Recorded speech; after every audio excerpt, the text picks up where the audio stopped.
മലയാളികളുടെ മനം നിറയ്ക്കുന്ന വിഷുക്കാലത്തിന് ഇനിയും മാസങ്ങൾ ബാക്കി നിൽക്കെ നാടാകെ കണിക്കൊന്നകൾ പൂത്തു. ഏപ്രിൽ പകുതിയോടെ പൂവിടേണ്ട കൊന്നമരങ്ങൾ ഫെബ്രുവരിയിൽ തന്നെ സ്വർണ്ണവർണ്ണം അണിയുന്നത് പ്രകൃതി നൽകുന്ന കാലാവസ്ഥാ വ്യതിയാനത്തിന്റെ സൂചനയാണെന്ന് വിദഗ്ധർ വിലയിരുത്തുന്നു. നമ്മൾ മലയാളികൾക്ക് വിഷുക്കാലത്ത് ഒഴിവാക്കാൻ പറ്റാത്ത ഒന്നാണ് കണിക്കൊന്ന. ഏപ്രിൽ മാസത്തോടെ പൂക്കേണ്ട കണിക്കൊന്ന ഫെബ്രുവരി ആകുമ്പോഴേക്കും പൂത്തുലഞ്ഞു നിൽക്കുകയാണ്.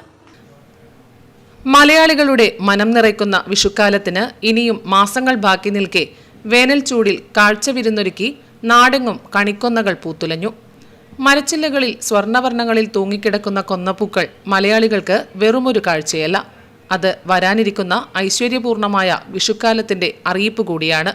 പ്രകൃതി തന്നെ മഞ്ഞപ്പട്ടുടുത്തു നിൽക്കുന്ന ഈ കാഴ്ച വഴിയാത്രക്കാർക്കും നയനമനോഹരമായ അനുഭവമാണ് സമ്മാനിക്കുന്നത്. എന്നാൽ കണിക്കൊന്നകൾ നേരത്തെ പൂക്കുന്നത് ചൂട് വർദ്ധിക്കുന്നതും മഴയുടെ കുറവും കൊണ്ടാണെന്ന് ചൂണ്ടിക്കാണിക്കപ്പെടുന്നു. അന്തരീക്ഷ താപനില ഉയരുമ്പോൾ കൊന്നമരത്തിൽ ഫ്ലോറിജൻ എന്ന ഹോർമോണിന്റെ ഉൽപാദനം വർദ്ധിക്കുന്നു.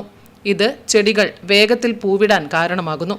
തുലാവർഷത്തിന്റെ കുറവും മണ്ണിലെ ഈർപ്പം വേഗത്തിൽ വറ്റുന്നതും കണിക്കൊന്നയെ ഒരു അതിജീവന തന്ത്രമെന്ന നിലയിൽ നേരത്തെ പൂവിടാൻ പ്രേരിപ്പിക്കുന്നു. കാറ്റിലെ ഈർപ്പവും ദിനാന്തരീക്ഷ താപനിലയിലെ മാറ്റങ്ങളും ഇപ്പോൾ കൊന്നമരത്തിന്റെ സ്വാഭാവിക പൂവിടൽ ചക്രത്തെ സാരമായി ബാധിക്കുന്നുണ്ട്. ഐശ്വര്യത്തിന്റെയും സമ്പത്തിന്റെയും പ്രതീകമായ കണിക്കൊന്ന വിഷുക്കണിയിലെ ഒഴിച്ചുകൂടാനാവാത്ത ഘടകമാണ്.